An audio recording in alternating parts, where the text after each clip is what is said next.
Hi everyone, I'm happy to meet you all and I appreciate your interest for watching this video. For those who don't know me, my name is Aulia Triapsari and I'm majoring at Architecture Department of Pancasila University. I'm here in my function to show you what I'd like to present today is visual dimension paint in the room. My talk is particularly relevant to those of you who's that interior designer, 3D designer, or architect. In this presentation, I'll dividing and focus on two main measures. That first, what is room dimension, and secondly, how to make visual dimension in space. I'll begin from what we know about dimension. Dimension is a scale or parameter that used for describe some objects or room, measure the geometric shape, and then what is room? Room was divided by two types. It can be a room that refers to the area defined by physical elements such as walls, door, floors, and ceilings, and space that has no physical boundaries such as space in the digital world or imaginary space. This leads us directly to my main first measure. What is room dimension? Room dimension refers to the size, shape, and proportions of a physical space that can be directly perceived by humans. In the context of interior design, dimension include not only physical measurements such as length, width, and height, but also involve visual and psychological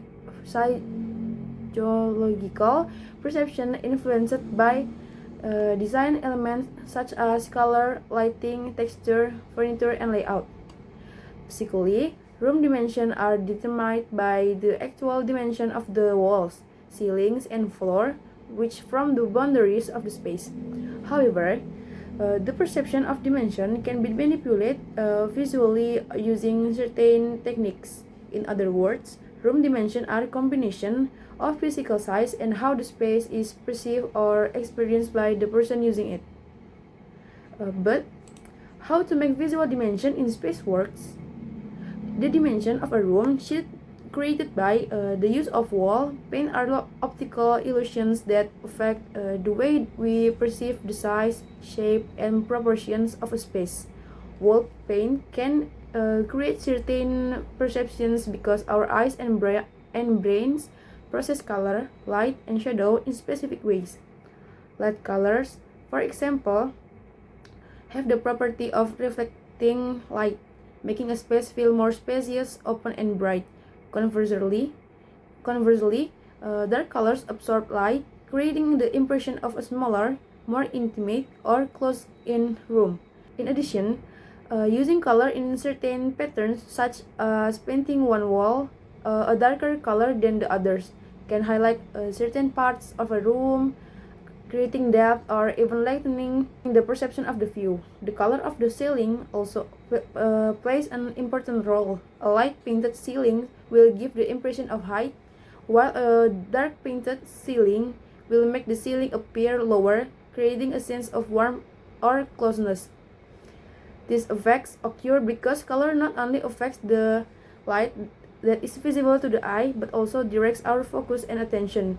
For example, when one side of a wall is painted a contrasting color, our eyes will naturally be drawn toward that wall, changing the way we perceive the proportion of the room as a whole.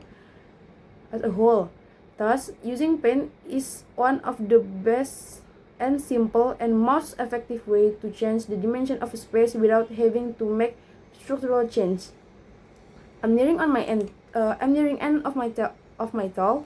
I'd like to summarizing that the use of paint can affect the dimension of space that humans feel, just as each person has a different point of view. Room also have different points of view too, but the differences are influenced by the use of paint patterns in the room.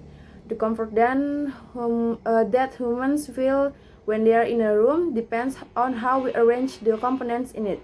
Therefore, the choice of color also affects a person's psychology. Thank you all for listening. Have a good day and thank you.